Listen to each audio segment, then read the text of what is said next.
Robert Kucharski, 32-letni mężczyzna rozwijający się w spektrum autyzmu, posiadający orzeczenie o umiarkowanym stopniu niepełnosprawności. Obecnie poszukujący zatrudnienia. Z doświadczeniem w pracy w Zakładzie Aktywności Zawodowej oraz na rynku otwartym w branży gastronomicznej. Czy mógłbyś udzielić nam kilku informacji na temat swoich doświadczeń związanych z pracą? Próbowałeś znaleźć pracę? Tak, próbowałem.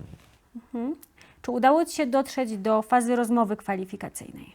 No tak, próbowałem. Najpierw wysłałem te CV, potem dostałem te zgłoszenie do prośby o stawienie się rozmowę kwalifikacyjną, a potem już udałem się na rozmowę kwalifikacyjną, no i przeprowadziłem tą rozmowę kwalifikacyjną z pracodawcą, no i ostatecznie dostałem pracę w firmie.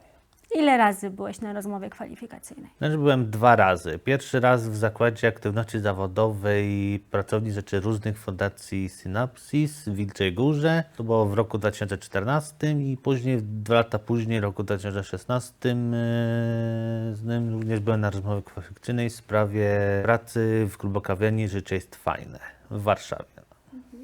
Czy poinformowałeś pracodawcę o swojej diagnozie spektrum autyzmu? Tak poinformowałem.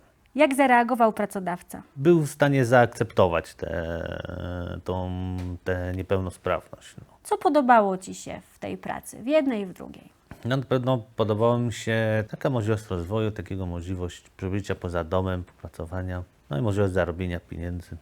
Co Ci się nie podobało w pracy? Na pewno nie podobało mi się takie poczucie obowiązku. Lubię się pospać do późnej godziny, a niestety taka praca ma takie stałe godziny, które zobowiązują do stawienia się o konkretnej godzinie. Niestety musiałem czasami czegoś tak zmienić sobie nieco mój dotychczasowy styl życia, ale można się przyzwyczaić. No. Jako osoba poszukująca pracy chciałam Cię dopytać, jakie są Twoje nadzieje i aspiracje związane z karierą w przyszłości? No jestem taki, powiedzmy, że żadnej pracy się nie boję. Mógłbym się pracować tak w tym rzemiośle, czy w gastronomii, albo nie wiem, jakbym mógł pójść do magazynu, albo do pracy w biurze, to myślę, że dałbym sobie radę. Czy jest coś, co chciałbyś, aby inni wiedzieli o pracy w spektrum autyzmu?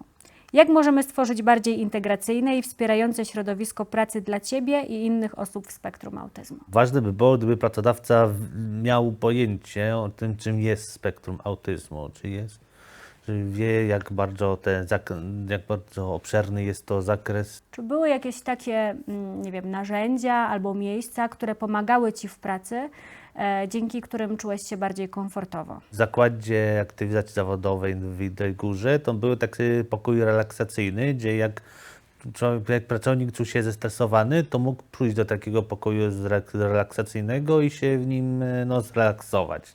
Czy zauważyłeś, że potencjalni pracodawcy mają wiedzę i zrozumienie na temat autyzmu? No to zależy, każdy pracodawca może być inny. Jedni mogą dysponować mniejszą wiedzę na temat spektrum autyzmu, a inni mogą dysponować większą wiedzą na temat spektrum autyzmu. Jakiej rady udzieliłbyś firmom, które chcą wspierać pracowników w spektrum autyzmu? Trzeba być gotowy na wszystko. U każdego pracownika ze spektrum autyzmu autyzm może przejawiać się w inny sposób. Jeden może być, nie wiem, wrażliwy na bodźce dźwiękowe, inny może być, nie wiem, wrażliwy na dotyk, może nie lubić być dotykany. No jest tak wiele takich bardzo dużych takich przypadków. Pracodawcy zasugerowałbym, żeby był gotowy na każdy taki przypadłość. Dziękuję bardzo, Robert, za rozmowę. Dziękuję.